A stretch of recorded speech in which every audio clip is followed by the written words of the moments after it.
이제 주님의 구원을 이렇게 날마다 새롭게 이해하고 또 받아서 누리는 우리의 신앙생활은 이제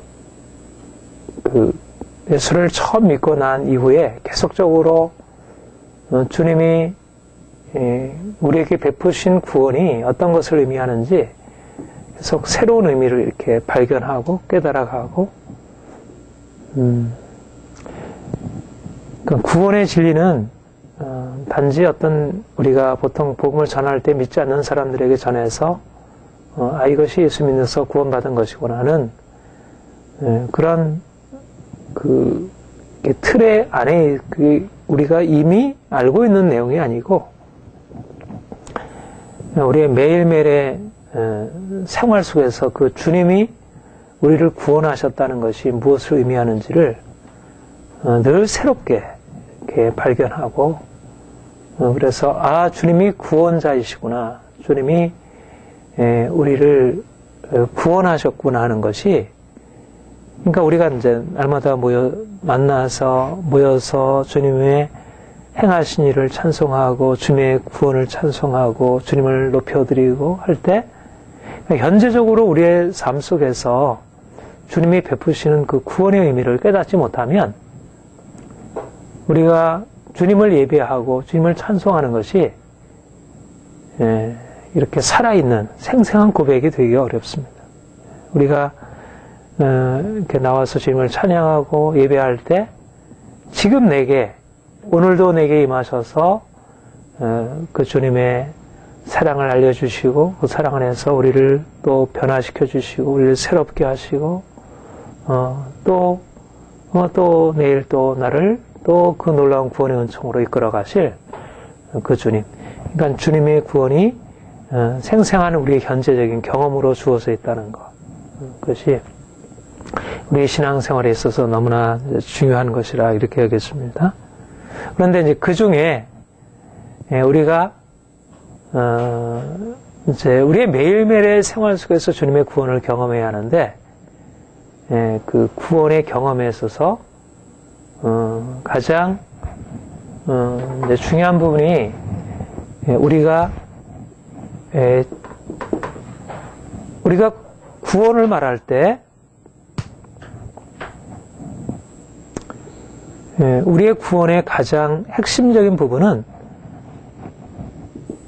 우리가 죄 가운데 태어나서 죄인으로 죄를 짓고 살아가고 있다는 것, 우리가 죄인이라는 사실이 우리가 구원받아야 할 가장 중요한 이유가 되는 거죠. 그렇죠? 주님이 나를 구원하셨다고 할 때 바로 내 죄로 인한 하나님의 형벌로부터 나를 건져주셨다는 이것이 바로 우리를 구원하신 의미인데, 우리가 매일매일 주님이 우리에게 베푸시는 구원을 경험한다는 것은 다른 것이 아니고 내 죄와 관련하여 주님께서 무슨 일을 행하셨는가, 또 무슨 일을 행하시고 있는가 하는 것입니다. 결국 우리 인생 가운데서 가장 근본적인 문제가 무엇일까? 우리는 보통 생각할 때 우리의 질병, 우리의 어떤 소유 재산, 우리의 가난, 이런 것이 우리의 문제이고, 어떤 사업의 실패, 인간관계의 어떤 부딪힘들, 이런 것이 인생의 문제라고 생각하지만, 그러나 인생의 문제의 가장 근본적인 원인은 성경에서 진단하기를 죄로 인하여 이 땅에 하나님의 심판이 임하게 되었고, 그리고 우리가 살아가는 인생의 모든 불행의 근본적인 원인은 거슬러 소급해 올라가면 우리 자신의 죄, 또 거슬러 가면 우리 부모의 죄, 우리 조상의 죄, 우리가 지금 속해 있는 우리 공동체 그 죄. 결국 문제는 이 죄가 우리를 이 불행과 고통으로 이제 이끌어 왔고, 또 지금도 그러하다는 것입니다. 그러면 예수 믿고 나서 그러면 우리가 어떻게 되었습니까? 우리가 예수 믿고 나서 우리의 죄의 문제가 어떻게 되었어요? 예수 그리스도의 피로 말미암아 우리가 죄 사함 받고 용서를 받았어요. 그러면 죄는 어떻게 되었습니까? 죄는 여전히 우리에게 여전히 남아있고 남아있는 정도가 아니라 우리의 삶을 주장하고 우리가 죄에 매여서 살고 우리가 벗어버리려고 하는 우리 마음 안에 있는 죄, 우리의 미움, 우리의 분노, 우리 안에 있는 욕심, 우리 안에 있는 이런 불순한 마음들, 너무나 많은 죄가 우리를 여전히 삶에서 장악하고 우리를 끌어가고 있다는 것이. 그러니까 그러니까 예수 믿은 이후에 정말 우리가 구원받았는가? 그러니까 이런 의미에서는 이제 구원을 받았다 확신하죠.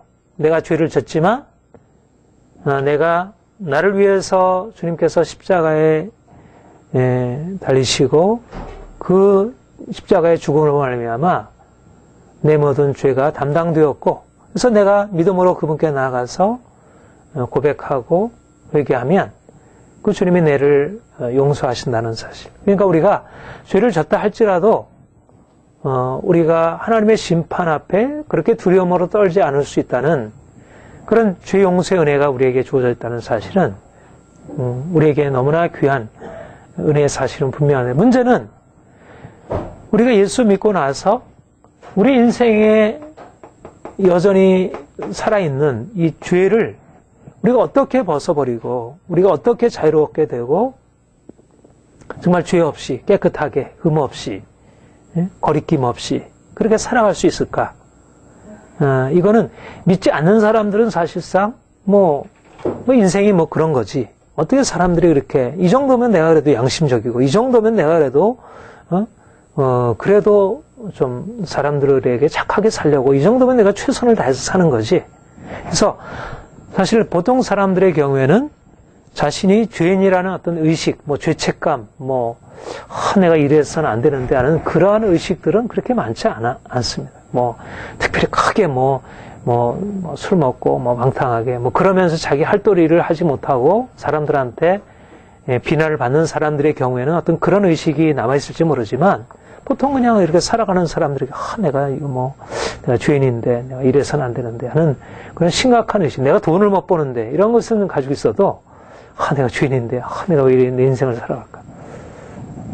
그런데 이제 우리는 사실은 죄 용서를 받았고 이미 죄 문제를 해결받은 자임에도 우리에게는 우리가 믿기 이전에 갖지 못한 죄에 대한 민감한 의식들이 있잖아요. 그렇죠? 그러니까 주님이 우리를 죄 용서하신 것으로 끝났어. 이제는 죄를 져도 괜찮아. 이제 이렇게 했으면 모르는데, 이제 내가 너를 용서했고, 너는 나의 자녀로 너를 변화시켜 나왔으니 너는 이제 나의 자녀답게 깨끗하게 흠없이 살아라. 그런 명령을 받고 있고, 또 마땅히 우리가 그렇게 해야 하고, 또 주님이 그런 힘을 주시고, 그래서 우리는 그렇게 살기를 원하지만, 그러나 우리가 그렇지 못하다는, 그렇기 때문에 우리에게는 남다른 죄의 의식이 있고, 또 어떻게 하면 이 죄에서 좀 벗어날까? 또 그렇게 큰 죄가 아니라 할지라도 내 안에 남아있는 이런 아직도 온전하지 못한 나의, 우리의 관계 속에서 사실은 우리가 큰 어떤 보통 사회에서 말하는 그 죄에 빠지진 않아도 관계 속에서 우리 안에 그 마음 안에 일어나는 우리의 그 감정들, 우리의 싫은 마음들, 이렇게 상대방에 대해서 용납할 수 없는 마음들, 우리 마음 안에 일어나는 그런 생각들과 죄들, 이런 부분들에 대해서 우리가 이렇게 편하지 못하고 자유롭지 못하고, 이것이 우리를 얽매이고 있다는 것입니다. 그런데 주님이 우리에게 오셔서 우리를 구원하시는 그 구원에, 특별히 우리 현재적으로 우리의 삶에서 주시는 구원에 결정적인 두 가지를 말하자면, 하나는 죄 용서의 은혜이고, 또 하나는 우리를 죄로부터 자유케 하시는 이 은혜라 할 수 있습니다. 이것이 우리가 예수를 믿고 이 땅에 살아가면서 주님이 우리에게 베푸시는 구원, 우리가 이 땅에 살면서 경험해야 할 구원의 두 가지 측면이라 이렇게 이해할 수 있습니다. 우리가 어떠한 죄를 졌을지라도 내가 예수 그리스도의 십자가의 피를 의지하고 나가면 그 피의 공로로 내가 죄 사함 받고 죄 용서함 받고 내가 그래서 내 지은 죄에 대한 두려움에서부터 벗어나서 그 두려움과 정죄로부터 벗어나서 평안함과 자유함으로 수고하고 무거운 짐진 자들아 다 내게로 오라 내가 너희를 쉬게 하리라. 우리가 아무리 죄를 졌을지라도 우리가 언제든지 예수 그리스도의 십자가의 은혜 앞으로 나가면 주님이 나를 용서하셨고 나를 더 이상 나를 나무라지 아니하신다는 그러니까 하나님의 사랑이 우리에게 있다는 사실로 인해서 우리는 그분 안에서 이제 자유함을 누리고 살아갈 수 있는 것입니다. 이것이 죄 용서의 은혜. 이거는 우리가 날마다 우리가 정말 예수를 믿고 나서 우리가 완전히 죄로부터 벗어났다면 굳이 죄 용서의 은혜가 필요 없잖아요. 완전히 거룩하게 되다. 그런데 우리가 지속해서 죄 용서의 은혜가 필요한 이유는 여전히 우리가 또 실패하고 넘어지기 때문에 또 아이들한테 또 화내고 또 남편과 또 싸우고 또 욕심 부리고 또 어떤 우리의 삶에서 이러저러한 또 부딪힘 가운데 들어가게 되고 그래서 우리에게는 늘 죄 용서의 은혜가 필요하고 이것이 우리에게 주어져 있다는 것은 너무나 큰 복이 아닐 수 없습니다. 불법의 사하심을 받고 우리가 죄의 가리우심을 받은 자는 복이 있다고 하셨습니다. 그러니까 주님이 내 죄에 대해서 가리워 주시고 나를 나무라지 않는 그래서 우리가 두려움 없이 항상 담대히 주님께 나아가 그분의 사랑을 기대하고 그분의 사랑을 받아 누릴 수 있다는 것은 우리 그리스도는 하나님의 자녀로서 누리는 그러니까 우리 그리스도는 완벽한 자들이 아니고 여전히 실패하고 넘어지는 자들이지만 그러나 세상 사람들과 다른 삶을 살아가는 것은 그럼에도 불구하고 우리를 주님이 미워하시거나 거부하지 아니하시고 우리를 사랑으로 덮어주신다는 이 은혜의 사실이 우리를 붙들고 있다는 것입니다. 이것은 우리의 매일매일의 삶에서 현재적으로 누려야 할 은혜입니다. 그런데 사실상 우리 그리스도인들에게 있어서 정말 이렇게 가리워져 있고 잘 알려져 있지 않는 이 구원의 현재적인 은혜가 있는데 그것이 바로 이 죄로부터 자유한 은혜를 할 수 있습니다. 내가 이제 우리 신학교 1학년 때 하나님의 은혜 가르치면서 그 부분에 대해서 이제 사실 그 책이 이제 그런 내용을 많이 강조하고 있고 이 죄로부터 자유한 은혜가 우리 특별히 장로교 안에서 그렇게 크게 많이 가르치지 않고요. 또 이 부분에 대해서 온전한 이제 이런 경험들이 우리 그리스도인들에게 또 우리 장로교인들 안에 많이 없어요. 그러니까 이 부분은 사실은 비교적 확실해요. 이 부분에 대해서는 비교적 확실하고 이거는 이제 종교개혁자들 루터나 칼빈에 있어서 너무 분명하게 가르쳐진 것이었고 그런데 사실은 장로교는 이 부분에 대한 가르침은 사실은 장로교 안에는 없어요. 이 부분 죄로부터 자유함이라는 건 가르침 자체는 사실은 장로교 안에는 이렇게 교리적으로 거의 없다 할 수 있습니다. 그런데 뭐 거의 없다고 말하기보다 아무튼 이 부분은 별로 그렇게 중요하게 다뤄지지 않아요. 오히려 우리는 아무리 애써도 죄에서 벗어날 수 없다는 쪽에 강조점이 주어져요. 그러니까 로마서 7장 이 마지막 오호라 나는 공고한 사람이 이게 장로교가 죄와의 씨름에서 내린 결론이에요. 그게 굉장히 강하게 강조가 돼요. 물론 이것이 부정적인 측면만을 가지고 있지는 않아요. 이 교리 안에도 우리 그리스도인들이 아무리 애써도 우리는 거룩해지는데 한계가 있다는 그분에 대한 가르침은 나름대로의 중요성이 있어요. 그분들을 우리 그런 가르침을 부정할 것은 아니지만 그러나 상대적으로 이것에 대해서 너무 강조점이 강하고 상대적으로 우리가 성화되어서 좀 더 온전해질 수 있다는 이 부분에서 가르침이 굉장히 약하고 또 오히려 좀 비판하고 부정하는 쪽으로 가르치는 경향이 있어요. 근데 사실은 로마서의 두 축은 이 두 가지를 중심으로 해서 이루어지고 있습니다. 물론 이것과 또 다른 측면을 가지고 있지만 적어도 우리 그리스도인들이 현재적으로 누려야 할 가장 중요한 두 가지 은혜, 이 칭의의 은혜와 성화의 은혜, 이것도 이 은혜는 충분한데 이 은혜는 부족하다 말하지 않는다는 것입니다. 로마서에서는 죄 용서의 은혜 못지 아니하게 죄로부터 자유한 은혜도 동시에 가르치고 있고, 바로 로마서 6장이 그것을 확실하게 가르치고 있고 7장은 사실 그것을 뒷받침하기 위한 장이에요. 그러니까 로마서 6, 7장은 죄로부터 우리가 어떻게 자유해질 수 있는가에 대한 그러한 이제 아주 놀라운 진리에 대한 선포입니다.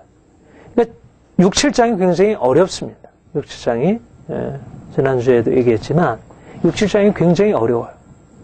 어렵다는 얘기는 말씀 자체가 어렵기도 하지만 이게 가르쳐지지 않기도 하다는 것입니다. 이것이 가리워져 있는 것입니다. 이것이 사람들이 6장에서 지난주에도 얘기했듯이 6장에서의 가르침은 우리가 예수 그리스도와 함께 십자가에 연합해 죽음으로 이제는 그 결과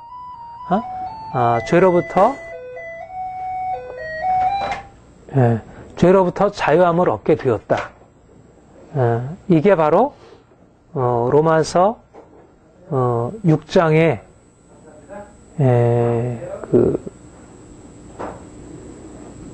로마서 6장의 주된 핵심 요지라 할 수 있는데, 예수 그리스도와 함께 십자가에 연합해 죽음으로 우리가 죄로부터 자유하다. 그 말은 너무나 좋은 거예요. 정말 죄로부터 자유하다. 근데 사람들이 여기에 대해서 동의하기 어려운 이유가 뭐냐면, 그러면 죄로부터 자유하다고 하는데 과연 그러면 우리가 현실적으로 그러하냐는 것이에요. 그러니까 이 로마서 6장의 이 메시지, 십자가에 함께 죽음으로 말미암아 죄로부터 자유하다고 하는 그 성경의 가르침이 틀린 건 아닌데, 우리 현실적으로 우리 그리스도인의 삶을 보니까 아무리 생각해봐도 우리가 정말 죄로부터 벗어나서 자유롭게 되었다고 말할 수가 없다는 거죠. 현실적인 경험이. 그러니까 로마서 6장은 우리에게 영적으로 그런 은혜를 주셨지만, 그러나 우리가 현실적으로 이것을 경험적으로 누리고 이 안에서 살 수 있다는 것은 아닌가 보다. 이런 쪽으로 해석을 하게 된 것입니다. 로마서 6장을 부정하지는 않죠. 우리를 죄로부터 자유케 하셨고 이제는 우리가 더 이상 죄 아래에 있는 자가 아니라는 사실을 부정하지는 않아도, 이것을 현실적인 경험에 의해서 이 사실들을 성경을 딱 보니까 죄로부터 자유하구나. 그렇게 이제 받았어요. 근데 이제 이걸 가지고 이제 현실적으로 실험해 봤어요. 내가 자유하다는 것을 믿고 내가 말씀대로 살려고 하고 하나님의 은혜를 의지하면서 나아가려고 했는데 여전히 내 안에 있는 그 깊은 죄의 뿌리들이 해결이 안 되는 거예요. 그러니까는 이게 내가 마음대로 살려고 한 것도 아니고 말씀을 믿지 않은 것도 아니고 분명히 말씀을 믿고 나아갔는데도 변화가 안 일어나는 걸 보면서 이 경험을 내가 뭔가 잘못 경험하고 하는 것 쪽에다가 이 경험이 문제가 되는 것으로 생각을 하기보다는 이 말씀을 경험에 맞추어서 해석을 하는 그런 쪽으로 방향을 잡았다는 것입니다. 이게 대부분의 신학이 이 로마서 6장의 이 놀라운 복음의 사실, 이 죄로부터 자유하다. 여러분의 정체성은 죄로부터 자유한 자다. 여러분은 더 이상 죄 아래 있는 자들이 아니다. 너희는 이제는 죄에 대해서 죽은 자요, 이제는 의에 대해서 산 자요, 이제는 하나님께 대해서 거룩한 삶을 살아갈 수 있다. 그러니까 이제는 거룩함으로 나아가라. 이 말씀을 그냥 액면 그대로 맞고 그 말씀을 붙들고 씨름하기보다 그 말씀 맞지만 그러나 우리가 어떻게 이 땅에 사는 동안 그게 이루어질 수 있겠어. 그러면서 자기의 경험에 편드는 해석으로 기울어져 버리게 된 거죠. 그러니까 결국은 어떻게 된 거예요? 말씀이 경험에 의해서 대신되어진 것입니다. 말씀의 가르침이 경험 앞에 굴복된 것이죠. 그런데 우리가 사실 어때요? 우리는 항상 우리가 요즘에 예를 들면 뭐 육체 질병이라든지 우리의 현실적인 문제들 앞에서 우리가 경험적으로 아무리 안 되어도 말씀을 붙들고 끝까지 그 말씀의 약속을 붙들고 나가는 게 믿음이잖아요. 아브라함이 하나님의 약속을 받은 후에 백세나 되기까지 인내하면서 나아갔잖아요. 그러니까 하나님의 주어진 말씀이 우리에게 현실적인 경험으로 주어지기까지 그게 쉽지가 않은 거예요. 그러니까 죄로부터 자유하다. 너는 죄로부터 자유해질 수 있다는 말씀이 우리에게 주어져서 그 말씀을 가지고 실험했을 때 그게 바로 우리의 경험적으로 주어진다는 것은 쉽지 않은 일이에요. 그러면 우리가 바로 주어지지 않는다고 해야죠. 이 말씀은 우리에게 적용되는 얘기가 아닌가 보다. 내게 나와는 상관없는 얘기인가 보다. 저 사람은 기도해서 병나니까 저 사람에게는 관련된 얘기인데 하나님은 내게 그런 것이 아닌가 보다.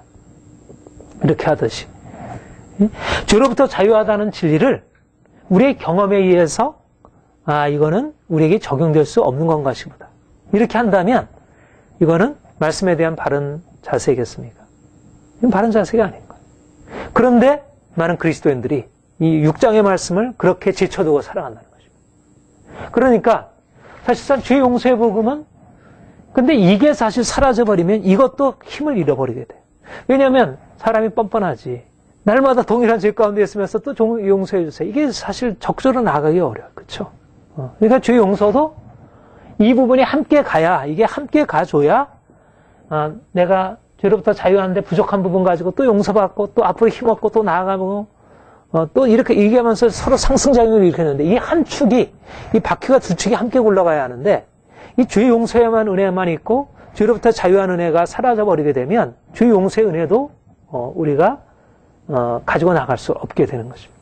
그러니까 우리가 처음에는 죄 용서의 은혜 안에서 감격했는데 사실 어때요? 우리가 죄 짓고 하나님 회개하고 용서받은 은혜의 감격들이 사라져버리잖아요. 그렇죠? 그러니까 결국은 그리스도인이 결국 이 두 가지를 이걸 잃어버리면서 죄 용서의 은혜도 잃어버리는 거예요. 그러니까 뭔가 내가 지은 죄에 대한 눌림을 가지고 있는 거예요. 하나님 앞에 나가서 죄를 회개하고 전에는 그래도 이제 부흥회 같은 데 해서 죄 용서하고 자유하고 그런데 요새는 그렇게 뭐 죄를 고백하고 회개하고 뭐 이런 것도 많이 없어지고 그러니까 아예 죄의식도 많이 사라져버리고 세상 사람들이 그렇게 살아가거나 또 우리 안에 있는 그런 죄의식 때문에 그냥 눌림으로 살아가고 내가 이렇게 그러고 그러니까 결국 하나님이 우리에게 주시는 현재적인 은혜 우리가 뭐 현실적인 문제 해결받고 뭐 이런 게 은혜가 아니고 주님이 우리에게 이 땅에서 살면서 주시는 현재적인 은혜의 가장 핵심은 이 은혜거든요. 죄 용서의 은혜와 죄로부터 자유한 은혜. 이것은 평생 동안 계속되어지면서 우리를 그분의 형상으로 변화시키고 우리가 더욱더 온전한 자유함과 평안으로 인도하는 것인데 이 두 가지 은혜를 잃어버리고 살아가게 한다는 거죠. 그런데 주님이 우리에게 이 두 가지 은혜를 함께 주시는 것입니다. 그래서 우리는 내가 예수를 믿으면서 평생 그냥 죄인으로 살죠. 물론 죄인으로 살아요. 그것을 우리가 부인할 수 없어요. 우리는 여전히 육체에 속해 있으면, 육체에 있으면서 죄인으로 사는 것을 분명히 경험하지만 그러나 그냥 죄인이 아니라 예수를 믿기 전에 살던 삶에서 약간 변화되고 뭔가 조금 뭐 개선해서 나아지는 정도가 아니라 근본적으로 전에는 내가 죄에 매여 살았는데 이제는 내가 더 이상 죄에 대해서 죽고 이제는 죄에서 자유케 되었구나. 나를 이제까지 묶고 있었던 죄의 세력이 이제는 끊어졌구나. 이제는 주님이 나를 변화시켜 놨구나. 그것을 우리가 고백하고 확신 있게 선포할 수 있고 그렇게 하나님께 그렇게 영광을 돌릴 수 있다는 거예요. 그래서 나를 자유케 하신 주님을 우리가 정말 찬양할 수 있다는 것입니다. 이게 그리스도인이 얻을 은혜의 핵심이라는 거예요. 왜 우리가 이 은혜 안으로 들어가지? 이 은혜가 없어서가 아니라 이 은혜를 믿지 않기 때문에 우리가 병고침을 믿어야 병고침을 경험하고 우리가 사역의 능력을 믿어야 사역의 능력을 경험하고 우리가 죄 용서의 은혜를 믿어야 죄 용서하시는 하나님께 나아갈 수 있고 우리가 죄로부터 자유케 하시는 그 하나님을 내가 믿어야 죄로부터 자유케 하시는 그 은혜 안으로 들어가서 그 은혜를 누리고 살아가고. 우리가 믿지도 않았는데, 구하지도 않았는데, 물론 하나님 편에서 우리에게 찾아오셔서 행하실 수 있지만, 그것도 우리에게 그 일을 알려주시고, 우리로 하여금 그 일에 대해서 사모하게 하시고 주시지, 예? 우리가 갑자기 구하지도 않았는데, 갑자기 그냥 병 낫고, 주님께서 우리를 돌이키실 때 혹시 그런 경우를 일으키기도 하지만, 그러나 대부분 경우에 하나님이 우리에게 하시는 일이 어떠네? 우리로 하여금 그 일에 대해서 하나님이 어떤 분인지 알려주시고 우리에게 그에 대한 믿음을 일으키시고 그 믿음을 가지고 주님께 나아가서 그 하나님의 역사를 우리가 사모함으로 나갈 때 하나님이 그 일을 행하신다. 마찬가지로 우리를 죄로부터 자유케 하시는 은혜가 우리에게 예비되어 있다는 것입니다. 그런데 이거는 정말 은혜가 아닐 수 없는 것이에요. 이거는 우리가 경험적으로 우리가 씨름 안 할 때는 오히려 모를 수가 있어요. 그러나 씨름해보면 어때요? 야, 이거는 정말 우리의 작은 감정 하나도 다스릴 수 없구나. 우리 안에 있는 이 작은 분노의 감정 하나도 다스릴 수 없는 게 인간 존재인 거예요. 그렇잖아요?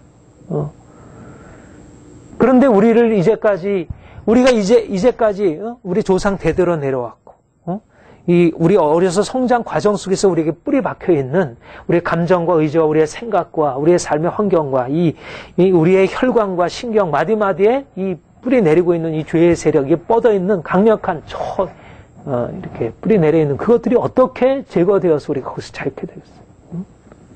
그러니까 사람들이 이거 안 된다고 생각할 수밖에 없는 거죠. 그러니까 성경에서 얘기한 대로 죽음이 해답이라는 게 맞는 거예요. 죽음이 아니면 해결이 안 되는 거예요. 죽음이 아니면. 근데 우리는 살면서 그 죽음을 경험한다는 것입니다. 주님이 살면서 그 죽음으로 인도하시고 그 죽음을 통해서 우리를 죄로부터 자유케 하시는 일을 행하신다는 거예요. 그러니까 이것은 하나님의 기적이면서 우리가 현실적으로 이 기적 안으로 들어가서 사는 거예요. 이것은 하나님이 행하시는 일인 거예요. 우리는 그러니까 이거는 십자가의 은혜를 붙들지 않으면 십자가에 못 박히신 주님 또 그분과 함께 못 박히게 된 나를 말씀 안에서 우리가 깨닫고 성령 안에서 그것을 경험하게 되기까지는 이 은혜 안에 들어가서 살 수가 없습니다. 주님이 우리를 그렇게 인도하시는 것입니다. 로마서 7장은 우리를 죄로부터 자유케 하셨다는 이 로마서 6장의 교훈을 가지고 우리를 율법과 연관해서 율법이 우리를 죄로부터 자유케 하는 데서 율법이 어떤 역할을 하느냐에 대해서 다루고 있는 것입니다. 한마디로 말하면 죄로부터 자유케 하는 데 있어서는 율법은 역할을 할 수 없다. 율법은 무능하다. 무능할 뿐만 아니라 오히려 죄로부터 자유케 하는 것이 아니라 오히려 우리를 더욱더 죄의 깊은 속박에로 우리를 이끌고 간다. 이게 로마서 7장의 교훈입니다. 말하자면 우리를 죄로부터 자유케 하는 것이 하나님의 은혜라는 것입니다.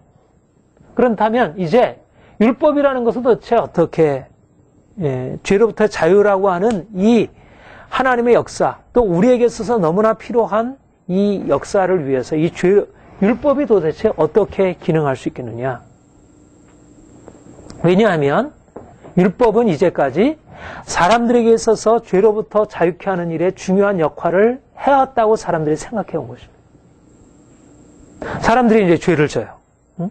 서로 싸우고. 응? 여러분, 자녀들이 서로 싸우면 어떻게 합니까? 어떻게 자녀들의 그 서로 싸우는 것을 어떻게 다스릴 수 있어요? 뭘 어떻게 여러분들이 해결을 합니까? 벌을 세우고 싸우면 안 돼. 너 잘못했지. 왜 너 형 거 왜 이렇게 하고 너 동생은 왜 이렇게 했어? 이런 식으로 잘못을 가려서 그리고 잘못한 것이 형이 크면 형한테 더 크게 벌하고 동생이 크면 동생한테 또 둘 다 싸웠으니까 둘 다 잘못했다고 해서 둘을 벌하고 그게 뭐예요? 율법이죠. 우리는 율법으로 죄를 다스립니다. 죄에서 벗어나기 위해서 자네들이 잘못하면 죄에서 벗어나기 위해서 잘못한 것이 무엇인지를 가르쳐줘요. 너 이러이러해서 네가 잘못했지? 이러이러해서 다시는 그러지 마라.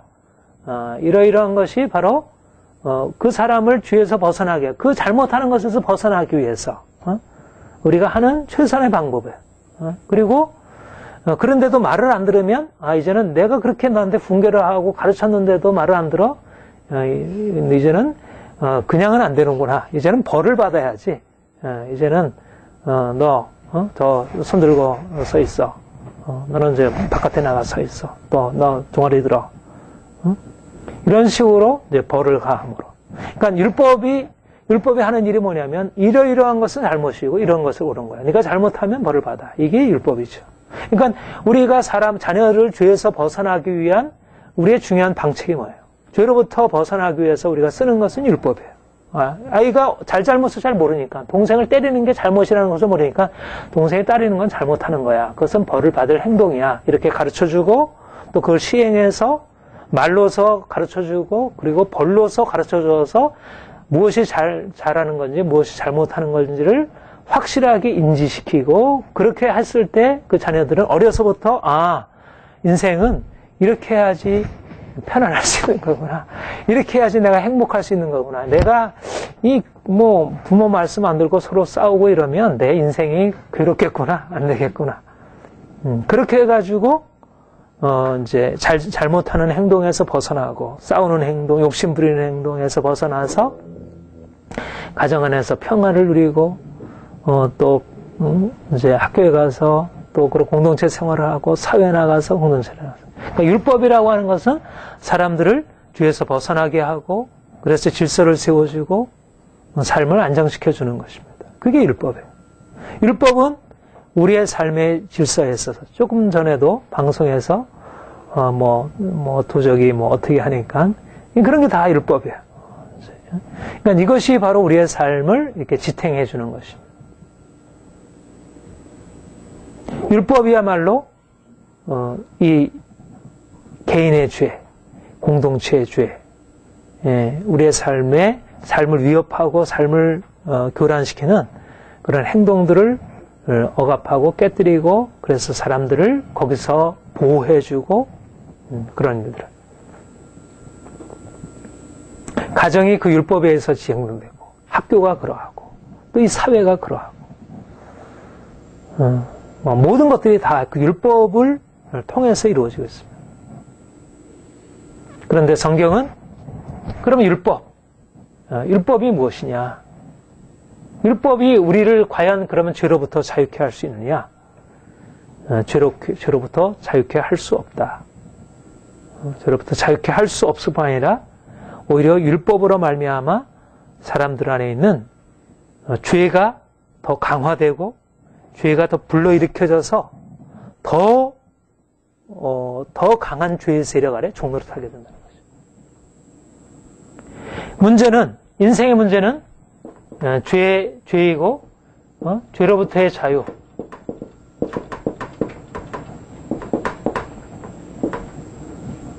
이게 목표예요.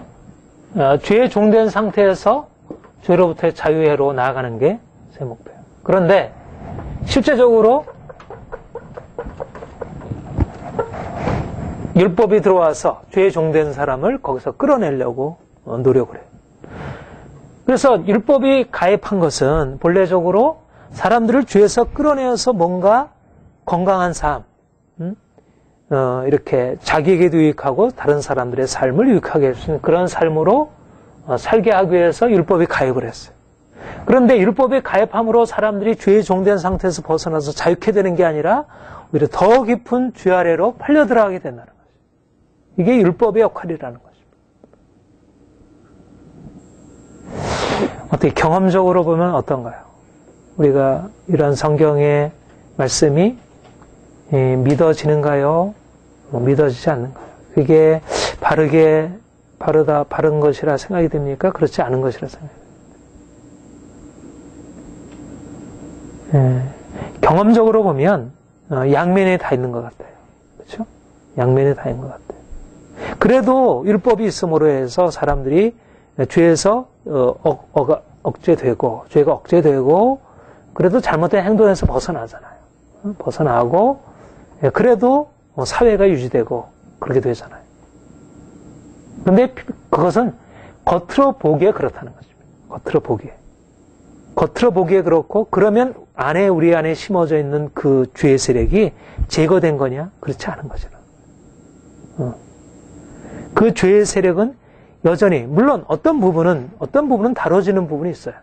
다뤄지는 부분이 있지만, 율법을 통해서 다뤄지는 부분이 있지만, 그것이 그렇게, 우리 안에 심어져 있는 죄의 세력이 그렇게 바뀌어지지 않는다는 것입니다. 왜 그러냐면, 왜 그러겠습니까? 우리가 알고 있는 큰 착각이 있는데, 사람들은 내가 잘못하고 있는 것에 대해서 그냥 나의 어떤 자유의지를 가지고 내가 옳은 행동을 선택하고 내가 그런 행동을 선택하고 선과 악을 비교해서 내가 이것을 선택한다고 생각해요. 인간은 자유롭다고 생각하는 것이에요. 사람들이 율법을 가지고 내가 자녀들에게 너 이거 이렇게 하지 마라 이렇게 한다 그랬을 때 그 내가 아이한테 그것을 요구하고 가르치면 그 아이가 그것을 듣고 내가 틀렸구나. 이것을 내가 몰라서 그랬는데 이제는 내가 그렇게 해야겠지. 그렇게 생각하고 거기에 동의해서 따를 수 있다고 생각한다는 것이에요. 사람들이 보통 생각하는 게 그것이라는 거예요. 그런데 성경은 얘기하기를 그렇게 우리는 선과 악을 자유롭게 선택할 수 있는 자유로운 존재가 아니라는 것입니다. 율법이 타당한 것은 율법이 만약 우리를 죄로부터 자유케 할 수 있다면 이때는 타당해요. 내가 뭔가 죄인지를 몰랐고, 내가 알기만 해서 안다면 이 양자를 선택할 수 있는 자유가 내게 있고, 그렇다면, 율법이 내게 주어져 있으면 분명히 나는 거기서 벗어날 수 있어. 내가 수학을 풀지 못했는데, 수학에 대해서 내가 원리를 가르쳐 주고 풀면 해답을 얻을 수 있듯이, 마찬가지로 내가 스스로 행할 수 있는 자유가 있다면, 그런 율법은 나에게 있어서 자유를 줄 수가 있어요. 그러나 율법이 나를 죄에서부터 자유케 하지 못할 수밖에 없는 것은 우리는 스스로 선과 악 중에 어떤 것을 선택할 수 있는 그런 자유의지를 가지고 있는 존재가 아니라 이미 죄 아래서 죄의 종으로 태어나 있고 죄가 우리보다 더 훨씬 강하고 크다는 것입니다. 죄가 더 크고 강력한 세력이고 인간은 그 안에 종노릇하고 있는 존재라고 하는 거지. 그러니까 내가 죄를 이게 아니구나 해서 판단하고 이것을 벗어버릴 수가 없다는 거지. 그러니까 율법이 와서 너는 이게 죄야. 죄라고 율법이 와서 가르쳐줘도 죄는 나보다 더 강한 세력으로 나를 장악하고 있기 때문에 내가 죄라고 하는 것을 깨달아도 내 죄를 벗어버릴 힘이 없고 오히려 이 나를 장악하고 있는 그 죄는 내 안에 있는 죄의 욕심과 이런 것들을 이 율법을 통해서 비춰진 것을 가지고 오히려 이것을 가지고 죄가 우리를 속이고 이것을 가지고 우리를 더 이용해서 그 죄의 세력을 더 강화시키는 데 사용하고 있다는 거죠. 이 본문에서 우리에게 말하고 있는 것입니다. 근본적인 것은 뭐냐면 인생이 죄에 종된 상태에서 율법이 가입한 것은 사람들을 죄에서 벗어나게 하는데 어떤 역할을 하게 하는 게 아니고 오히려 우리를 더 깊은 죄 아래로 빠지게 하는 역할을 한다는 거죠. 사람들이 왜 여전히 그런데도 불구하고 왜 율법에 의지해서 자신 안에 있는 죄와 다른 사람 안에 있는 죄를 바꾸려고 노력을 하냐면 자신이 어떻게 죄의 종인지를 알지 못하기 때문에 그런 것입니다. 이것은 우리가 그리스도인으로서 하나님의 말씀에 따라 변화되려고 하는 우리의 모든 시도에 있어서 이것은 적용해야 할 중요한 원리이고 또 다른 사람을 향해서 우리가 접근할 때 가질 수 있는 굉장히 중요한 원리입니다. 우리가 다른 사람들을 보고 저 사람에게 이렇게 말을 해주고 내가 고쳐주리라. 우리가 그렇게 생각하죠. 근데 그거는 낙관적인 생각이에요. 그렇게 고쳐질 수 있는 게 아니라는 거예요. 우리 아까 자녀들에 대한 얘기도 했는데 자녀들에 대해서 이런 잘못한 거 보이잖아요. 부모 편에서 볼 때 이게 뭐 어떤 신앙적인 잘못일 수도 있고 도덕적인 잘못일 수도 있고 분명히 고쳐져야 할 잘못이에요. 그가 어떤 뭐 성격적으로 또 말이나 행동, 관계에 있어서 뭐 여러 가지 것들이 잘못되었어요. 그 분명히 보여요. 다른 사람이 보이기도 하고 또 본인도 스스로 의식하기도 하고. 그래서 우리는 이 자녀들에게 이러저러한 거 잘못했으니까 그렇게 고쳐야 돼. 그럴 때는 처음에는 어떻게 생각하냐면, 이 자녀가 이걸 잘 몰라서 이렇게 이것을 하지 못하는구나. 이걸 알면 되겠지 하고 그걸 가르쳐줘요. 그래서 또 본인도 그래서 알았어. 네, 알았어요. 네, 그렇게 할게요. 다시는 내가 뭐 잘 몰랐었고, 그렇지 않을게요. 네, 그렇게 할게요. 그런데, 조금 뭐 변화되는 것 같아요. 한 일주일 정도는 변화된 것 같아요. 근데 원래 자리로 또 돌아가. 그래서 또 한 번, 너 잘못했잖아. 너 안 그랬는데 또 왜 그랬어? 그러니까 조금 더 강하게 나와요. 그러면, 이 안에, 네, 알았어요. 네, 그때, 또 이렇게 잘못했어요. 그러니까 변명하고 또 하네. 그런데 또 안 돼. 그러니까 또 화가 나요. 이게 보통 얘 말 가지고 안 되는구나. 그래서 더 강하게 얘기하고 이제 강한 율법으로, 너 한 번 약속을, 너 몇 번 약속을 했어. 너는 더 크게, 너는 벌을 받아야 돼. 그런데 그렇게 하면 할수록 고쳐지라고 생각했는데 고쳐지는 게 아니라 더 강화되고 더 사이는 멀어지고 내가 틀린 얘기를 한 것도 아닌데도 오히려 바른 얘기를 하는 내가 오히려 이제 이렇게 거부당하고 이제 관계가 끊어져 버리게 되는. 그러니까 보통 이제 부모와 자녀들의 관계가 이제 그러하죠. 물론 이제 부모가 온전하지 못해서 그렇기도 하겠죠. 온전한 부모 안에 있는 여러 가지 문제가 있기 때문에 그러하기도 하지만 온전하다 할지라도 그렇게 해서 고치려고 하는 시도가 성공적일 수 없다는 것입니다. 왜 그러냐면 내가 지혜롭게 하지 못해서가 아니고 이미 내가 가지고 있는 그 도구 자체가 여기 안에는 적용될 수 없는 도구라는 것입니다. 죄의 종이라는 이 심각한 질병의 상태에서 율법이라는 이 도구가 전혀 무력할 뿐만 아니라 오히려 역효과로 작용하게 된다는 거예요.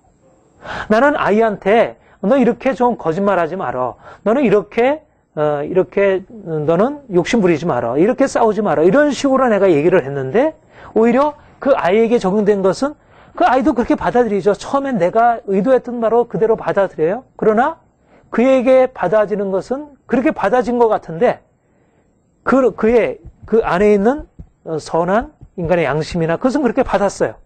근데 그 주인 되는 죄가 그걸 가지고 이제 장악해서 그걸 사용하기 시작하는 거죠.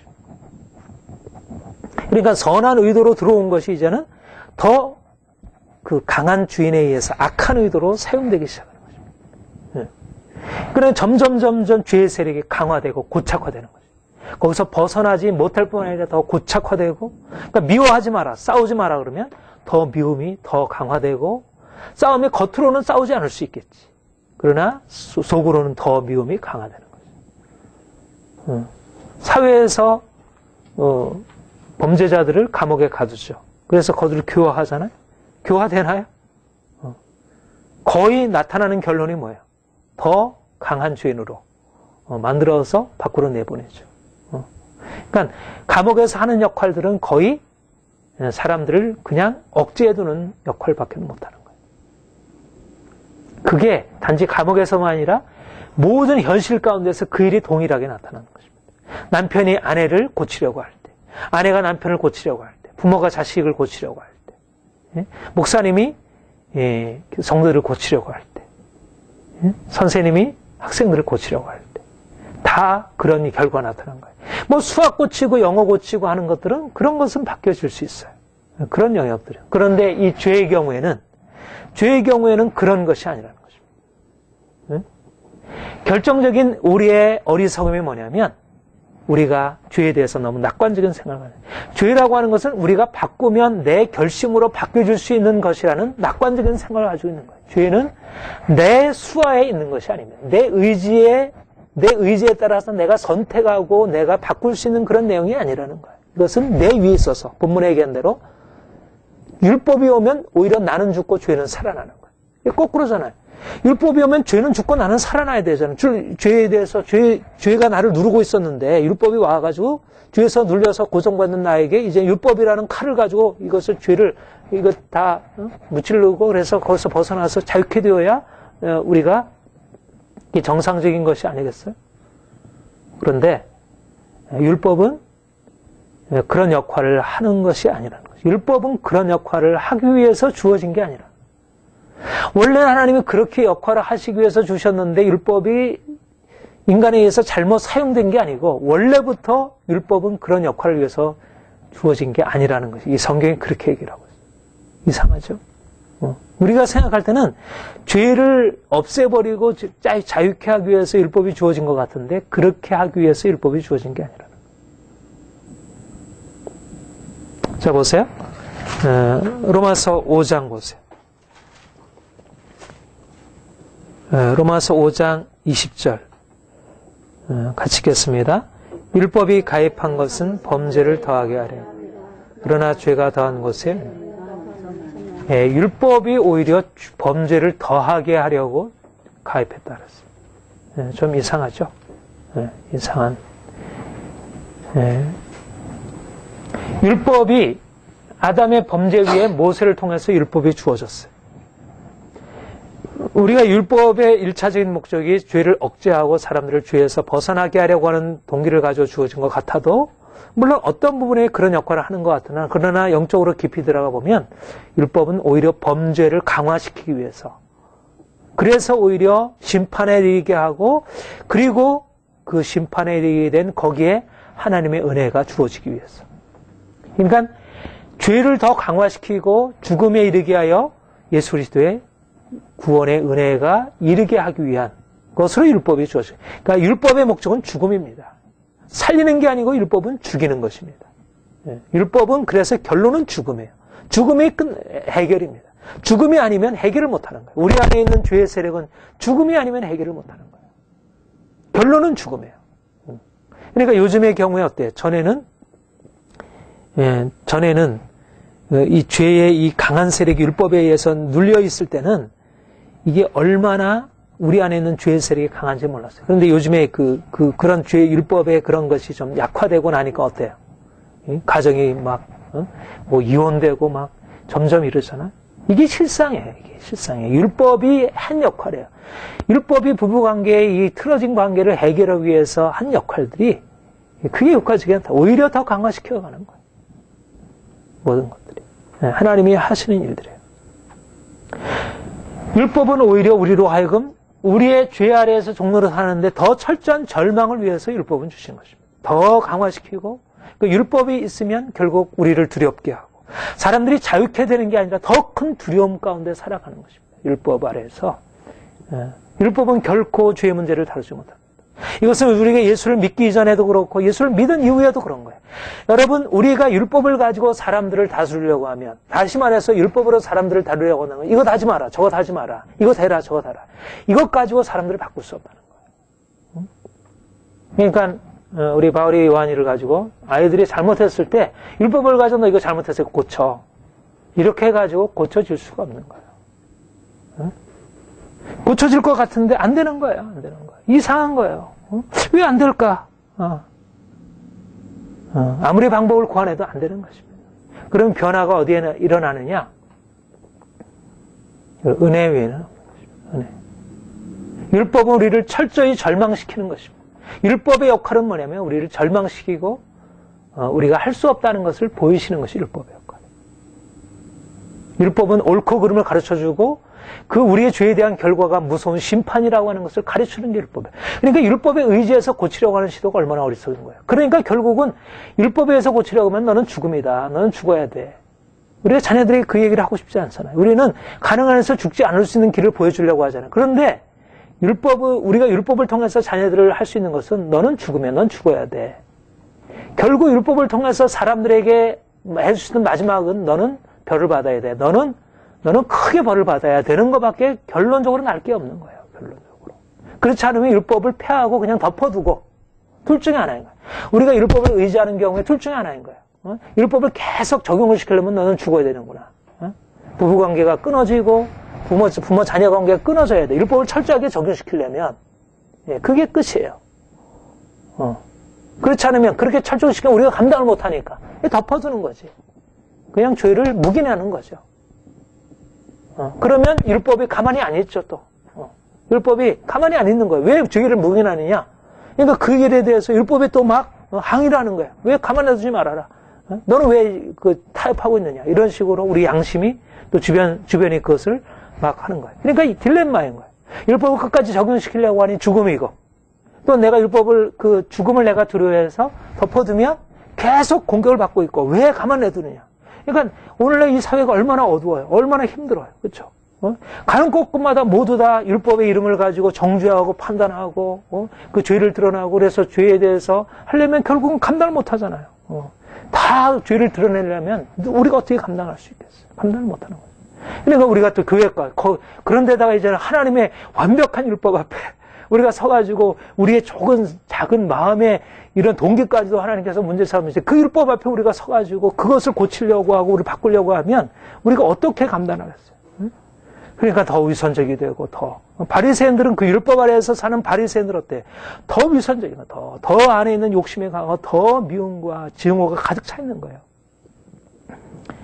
오히려 가르치는 율법을 가르치는 사람이야말로 더 그 안에 있는 큰 미움과 욕심, 증오 이런 것들이 가득 차 있는 것이 포장되어 있는 거지. 절망인 것입니다. 주님이 율법 아래에 있는 우리의 실상을 보여주시는 것입니다. 우리 주변의 상황이 그래요. 우리가 주님을 알지 못하는 사람들의 가정의 모습이 그런 가정의 모습, 직장의 모습, 그 율법이 사람들을 세워주는 것 같아도 너무 절망적인 것입니다. 자, 보세요. 6장 14절.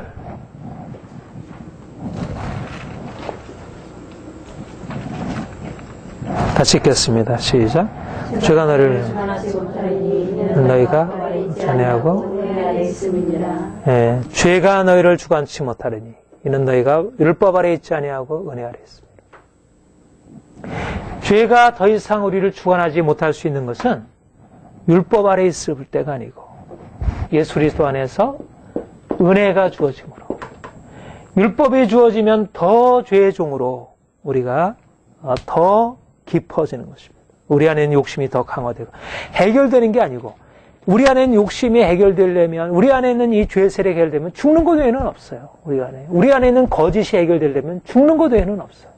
죽는 것 외에는 우리 한번 감염되고 나면 불태우는 거. 예를 들면 우리가 전염병에 감염되려면 죽어야 되잖아요. 그걸 다 죽여야죠. 불태워야 돼요. 그게 살아날 수 있는 길이에요. 마찬가지로 우리가 거짓이라는 죄에 감염되면 우리 안에 있는 우리가 욕심이라는 탐욕이라는 죄에 감염되면 우리가 음란이라는 죄에 감염되면 죽음 외에는 없는 거예요. 죽음 외에는 그 죄가 사라질 수가 없어요. 억제될 수는 있어요. 그럼 억제되면 어떻게 되냐면 억제되면 그게 사라지는 게 아니라 안에서 강화되는 거예요. 안에서. 단지 그게 눌려져 있고 그게 포장되어 있고 이게 왔으니까 이 죄가 드러나지 않아 보이는 거죠. 죽음 외에는 없는 거예요. 죽음 외에는. 그런데 주님이 율법으로 할 수 없는 일을 은혜로 너희가 죄가 더 이상 너희를 주관치 못하느니 이는 율법 아래 있지 아니하고 은혜 아래 있습니다. 율법 아래 있을 때는 죄가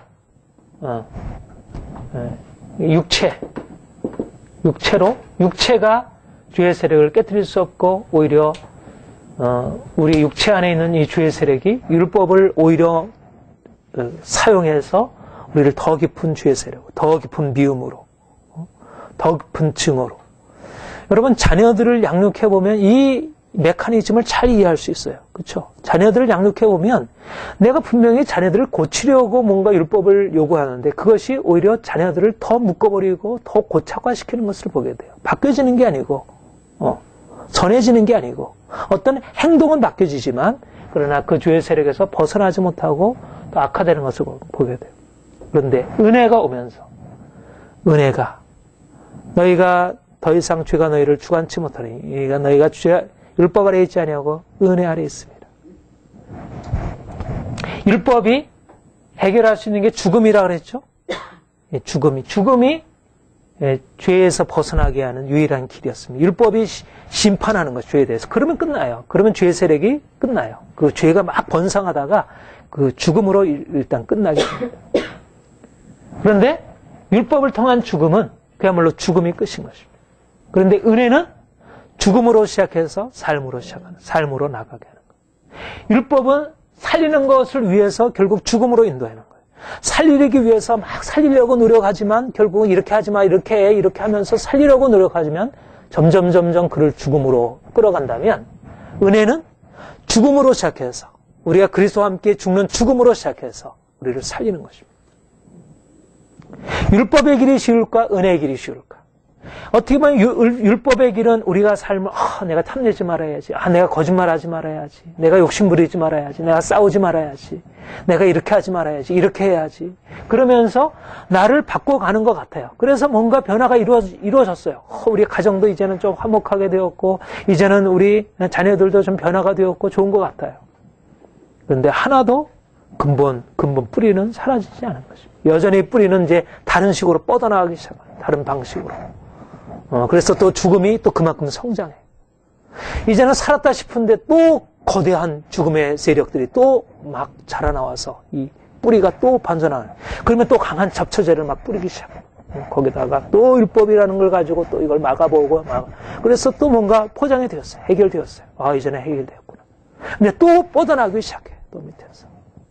그러면서 이제는 더 강한 독성을 가지고 있는 것들이, 독성에서 저한 면역력을 가지고 있는 죄의 세력이 더 상정하고 이제는 뻗어나기 시작해요.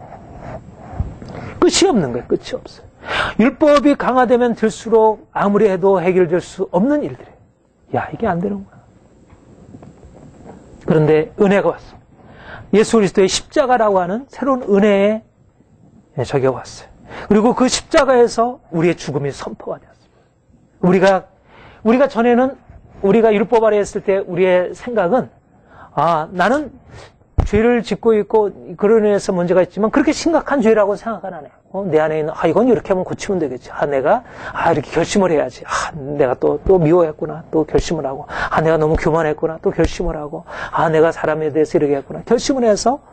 그런데 점점 우리 안에 있는 죄의 세력이 얼마나 이게 강한지에 대해서 씨름하면 씨름할수록 더 보게 돼요. 그러니까 오히려 아까 우리가 보통 사람들은 잘 민감하게 느끼지 못하는데 좀 더 도덕적인 사람들, 좀 더 종교적인 사람들 더 민감하게 의식하는 것이. 얼마나 강한 욕심이 안에 있는 탐욕이 큰지에 대해서 수도를 더 많이 하면 할수록 그래서 내가 얼마나 큰 죄인이라는 것을 느끼게 돼요. 그런데 주님은 우리를 큰 죄에 우리가 죄인이라는 사실로부터 크게 비추셔요. 우리를 나중에 깨닫게 되는데, 율법을 해가면 점점 우리가 죄인이라는 사실을 깨닫게 되고 나중에 죽음에 이른다고 하는 사실을 받아들여요. 내가 죽어도 할 수 없구나. 내가 이렇게 큰 죄인데 이것을 나중에 받아들인다고 하면, 은혜는 주님께서 우리에게 오셔서 십자가의 그 큰 죽음에로부터 우리가 얼마나 큰 죄인임을 보게 하셔요. 우리가 십자가 앞에 나간다는 것은 우리가 얼마나 큰 죄인임을 보고 알게 된다는 것입니다. 그래서 십자가 앞에 나가서 내가 죽어야 할 죄인임을 내가 경험하고 발견하고 인정하게 돼요. 우리가 회개한다는 것은 뭐냐면 바로 내가 죄인입니다. 내가 죽어야 할 죄인입니다. 내가 이전에 깨닫지 못했던 내가 이전에는 내가 율법을 가지고 내가 노력을 가지고 나의 탐심을 고치고 나의 거짓말을 고치고 나의 어떤 이 음심을 고치고 하는 것을 통해서 내가 바뀔 수 있다고 생각했는데 나는 바뀔 수 있는 죄인이 아니구나. 나는 정말 절망적인 죄인이구나. 내가 정말 변화될 수 없구나. 하는 것에 대해서 하나님 보여주시고 깨닫게 하셔서 나를 그 십자가 앞으로 가져나가게 돼요. 우리가 십자가 앞에 선다는 얘기는 하나님이 나를 저 큰 죄인으로 정말 내가 스스로 고칠 수 없고 무엇으로도 고칠 수 없고 나의 결심으로도 어떠한 도덕 윤리로도 고칠 수 없는 큰 죄인임을 주께서 드러내 보이신다는 것이고, 그래서 그 십자가의 능력이 우리에게 임하면서 우리가 죽음으로 들어가는 것입니다. 죽음으로부터 시작하는 거예요. 죽고 살아나는 것입니다. 죽고 나니까 이제까지 우리가 살아있을 때 육체로서는 우리의 율법을 통해서 우리 안에 계속 일어나는 7장 5절에 그랬죠? 우리가 육신에 있을 때는 율법으로 말미암는 죄의 종욕이 우리의 지체 중에 역사하여 우리로 사망을 위하여 열매 맺게 하였더니, 오늘 본문에 있는 말씀과 같은 맥락이죠. 율법으로 말는 육신에 있을 때는 율법으로 말는 죄의 정욕이 우리 지체 중에 역사하여 우리의 사망을 위해 열매하게. 이게 우리가 육체 안에 있을 때 율법이 우리를 이끌고 가는 자리인 것입니다. 우리를 더 큰 죄로 이끌고 가고 그 죄로 인해서 더 큰 사망으로 이끌고 가고. 율법을 통해서 부부 관계 안에, 자녀들과의 관계 안에, 우리의 사회적인 삶 가운데 그런 죄의 정욕이 더 강화되고 더 죽음으로 나가게 하셨어요. 그런데 이제는 예수님의 십자가가 우리의 삶 안에 들어왔어요. 그 죄로 인해서 죽음에 처하게 된 그 십자가, 그 육신을, 그 죄된 육신을 주께서 이제는 그 십자가로 죽이시고, 이제는 그 육신이 아닌, 그 육신이 이제는 죽고, 죄 아래 종노하던 그 육신은 죽고, 이제는 더 이상 죄 아래 종노를 할 수 없는 하나님으로부터 새로 지음을 받은 영으로, 새 사람으로 이제는 주님 안에 서게 하는 것입니다.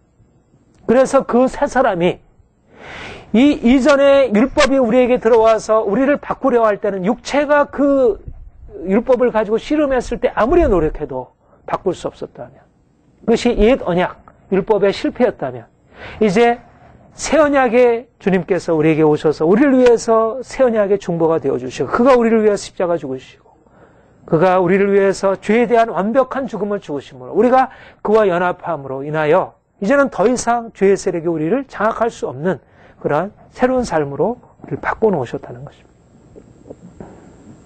그래서 바로 7절 이하에 있는 이러한 굴레, 이런 얼마나 절망적인 얘기예요.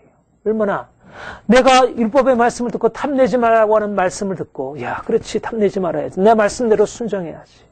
그런데 그 말씀이 오히려 탐내지 말라는 말씀이, 내가 그래 말이야, 이러이러한 것은 탐낸 거야. 내가 또 이러이러한 것은 내가 또 욕심 부린 거야. 내가 이러지 말아야지.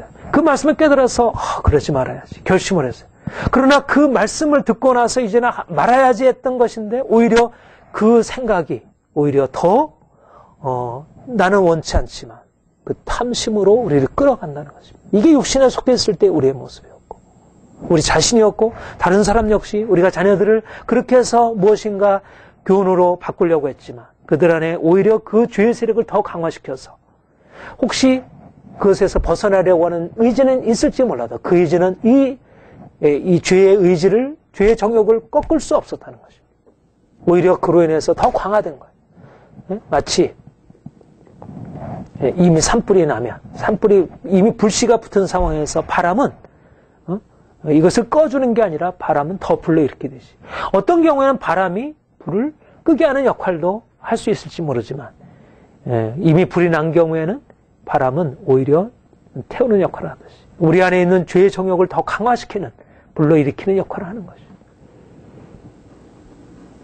그런데 주님이 그 불을 끄게 하시는, 우리 죄의 정욕의 불을 끄게 하시고, 그리고 그것이 더 이상 우리에게 감염되지 못하는 새로운, 더 이상 감염되지 않는 새로운 몸을 주시는, 새로운 마음과 의지를 주시는 거예요. 주께서 우리 안에 은혜가 임할 때 우리를 그분의 죽음으로, 우리가 스스로 자기의 의지를 죽이고 자기의 어떤 감정을 죽이고 자기의 어떤 본능을 다스림으로써, 그 충동을 다스림으로써 우리 안에 변화가 일어나는 게 아니라 주께서 그분의 십자가의 능력으로 우리의 옛사람의 의지를 다 꺾으시고 제거하시고 주의 능력으로 우리를 새롭게 변화시키는 것입니다.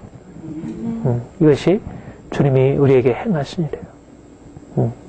그러니까 우리는 세상이 알지 못하는 전혀 새로운 삶을 살아가는, 세상은 이게 끝이에요. 여기가 끝입니다. 이것을 넘어서 있는 이 영역은 보이지도 않고 들리지도 않고, 이것은 생각할 수도 없는, 상상을 해도, 아무리 상상을 해도 여기서는 상상될 수 있는 영역이 아니에요. 마치 개가 인간의 세계를 상상할 수 있겠어요?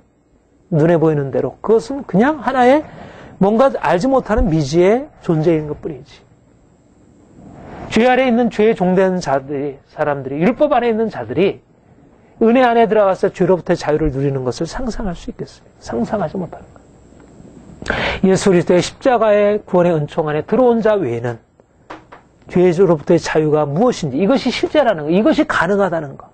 죄를 누르는 차원이 아니라, 죄를 눌러서 억제하는 차원이 아니라 죄로부터 자유한 차원이 있다는 사실을 알게 되고, 이제부터는 이것을 의지하는, 죄를 율법으로 다스리는 이런 헛된 시도에서 벗어나서 이제는 죄로부터 자유케 하시는 주님의 은혜, 십자가의 은혜, 그 놀라운 은혜, 전혀 우리로서는 해결할 알지도 못하는 그 은혜 안으로 우리가 들어가서 그 은혜를 붙들고 살아가는 것입니다.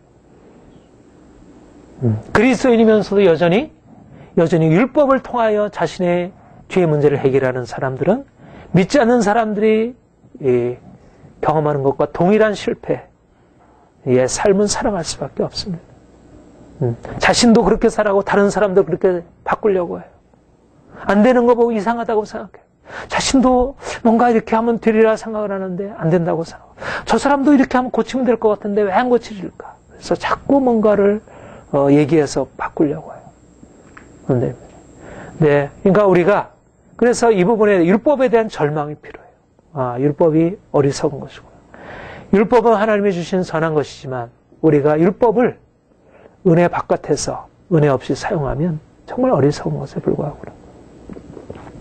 율법의 의미는 은혜 안에서만 온전하게 되지 탐내지 말라는 말 자체가 틀린 것은 아니지만 그것은 은혜가 있을 때만 그 말이 우리에게 적용될 수 있고 그것이 우리를 의로 인도하죠. 우리는 죄의 종된 상태에서 벗어나서 의의 종이 되어야 그래야지 그 말씀을 우리가 따라 행할 수 있지. 이미 우리는 여기에 속해 있는데 어떻게 이 말씀을 따를 수 있겠어요? 어떻게 탐내지 말라는 말씀을 탐내고 있는 탐심의 노예가 되어 있는 자가 어떻게 탐내지 말라는 말을 따라갈 수 있겠어요? 이미 거짓의 노예가 되어 있는데 어떻게 거짓말하지 말라는 말을 따라갈 수 있겠어요? 그런데 모든 사람들의 시도는 결국 노예가 되어 있는 사람에게 벗어나라. 그렇게 얘기할 뿐인 거예요. 불가능한 것을 요구하는 거죠. 하나님이 우리에게 가르쳐 주신 어떻게 보면 너무너무 놀라운 길입니다. 우리로서는 잘 이해가 안 되는 일이에요. 우리가 노력해도 안 되는 일을 어떻게 그렇게 은혜를 의지해서 과연 가능할까? 이해가 안 되는 일이에요. 근데 이것은 그냥 되어진 일이 아니라 죽음을 통해서 되어진 일입니다. 이것은 우리의 십자가의 죽음을 통하여 이미 주어진 일이고 그 십자가의 죽음이 우리에게 매일매일 적용되면서 우리는 죄의 그 강력한 세력이 더 이상 우리를 장악할 수 없게 만들어지는 것입니다.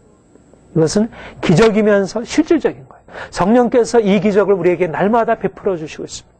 그러니까 그리스도인의 삶은 날마다 이 기적 안으로 들어가는 거예요. 그래서 예수 그리스도의 형상이 이루어지고 그래서 자녀들이 변화될 수 있고 공동체가 새로워질 수 있는 거예요.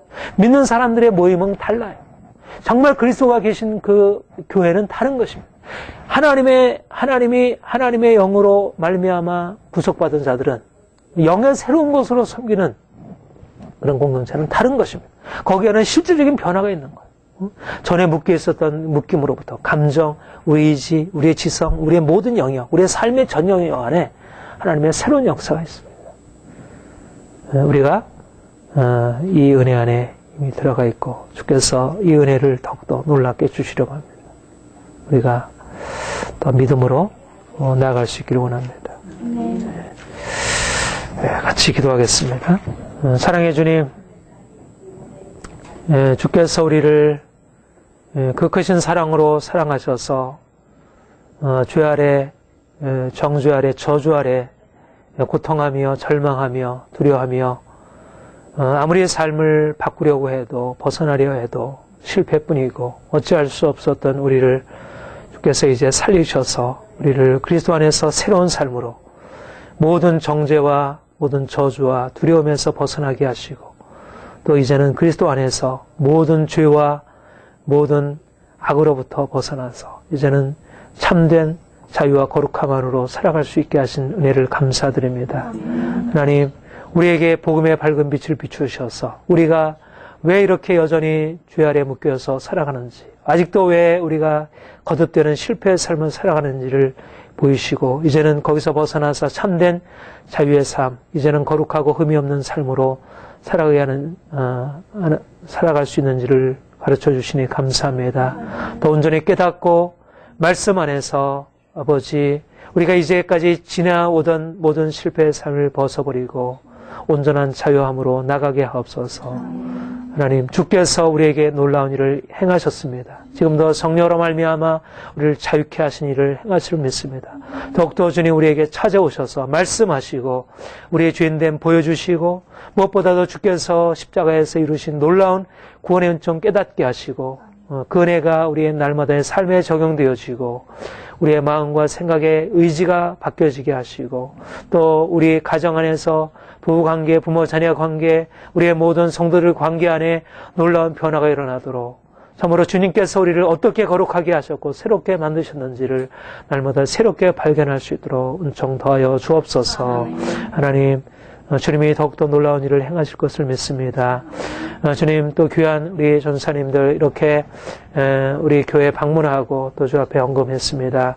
주께서 귀한 여종들을 온전하게 세우셔서 참으로 날마다 살아계신 주님의 은혜를 경험하고 더 말씀 안에서 새로운 변화를 경험하고 또 주님이 맡기신 귀한 사명 따라 복음 전하고 많은 사람들 자유케 하고 많은 사람들을 세우며 주의 몸된 교회를 세워가는 일에 조금 더 부족함이 없도록 날마다 은혜를 더하여 주옵소서. 하나님, 이들을 통해서 주님 영광 받으시기 원합니다. 날마다 우리의 삶 가운데서 영광 받아 주옵소서. 예수님의 이름으로 기도합니다.